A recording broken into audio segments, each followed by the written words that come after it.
February 13th, 2025, I was walking on the sidewalk to my car. A four-wheel ATV vehicle decided, while it was racing some other vehicles, to jump up on the sidewalk. Someone who had arrived on the scene took Jack's cell phone and called me, saying that they were transporting him to the hospital. I could hear his voice in the background, so there wasn't anything that was particularly alarming. They assumed that given his age and there was no clear external evidence of trauma, broken glass or anything like that, there was no witnesses, that he had an episode that we call syncope. Basically he passed out and hit his head. You don't get the size of the brain injury you get from passing out. This looked like it was like someone really forced his head to cause the injury. What looked like to be a minor accident was actually much more major.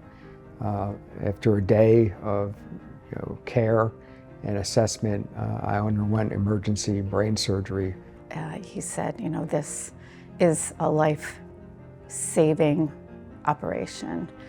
And he said, Jack's facial fractures as well as his skull fracture don't align with a fall. He had injury to both sides of his brain, so we did a procedure to relieve the pressure on both sides of his head. The technical term is a bifrontal craniectomy, where we remove the skull on both parts of his forehead, if you will. It wasn't until his surgery was completed and Dr. Felbaum came to us and said that the damage was very extensive and it was what he would typically see in a major car crash. After that, we brought him up to the ICU.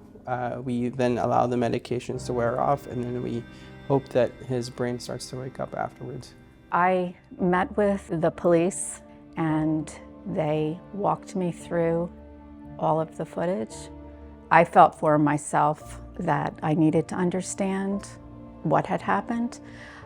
So when you see it, it's jarring both from an emotional standpoint and a physical standpoint to see what happened and that an individual very deliberately ran him over and continued on without even a moment's pause.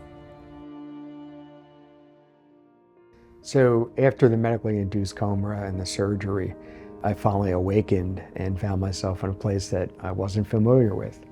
Not being able to walk, not being able to talk. There was a wonderful group of therapists here, speech and language, occupational, and physical, who worked with me over a month's time to get me back into shape. So by the time I was finally discharged and then back in our home, we kept on coming here almost on a daily basis to receive that care and love and support. Every time I saw him in clinic and every time I saw his family members, I said he's by far way and above wherever I would have predicted for him. I always have to remind him. He's like, I just can't remember things as well. I was like, well, you really were unconscious for about a week and we weren't sure if you were going to live or not. And then it always brings them back into perspective, like, yeah, I guess I'm doing pretty good right now. Looking back a year now, I'm just joyful and thankful and grateful that I had MedStar Washington so close to me here in Washington, D.C., because if it hadn't been there, I wouldn't be talking to you today.